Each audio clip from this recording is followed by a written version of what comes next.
ये है हमारा अमदोस किचन। फिर आप लोग देख लेना। अब देखो छोटू लोग को खाना बना रहे अंदर। है हमारा स्टाफ। देखो स्टाफ बना रहे खाना बना रहे हैं।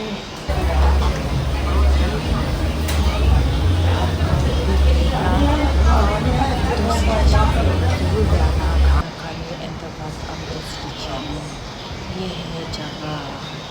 ऐसे जाना है अंदर बाहर जूता निकलना अंदर खाना। देखो कस्टमर ऐसे खाता है।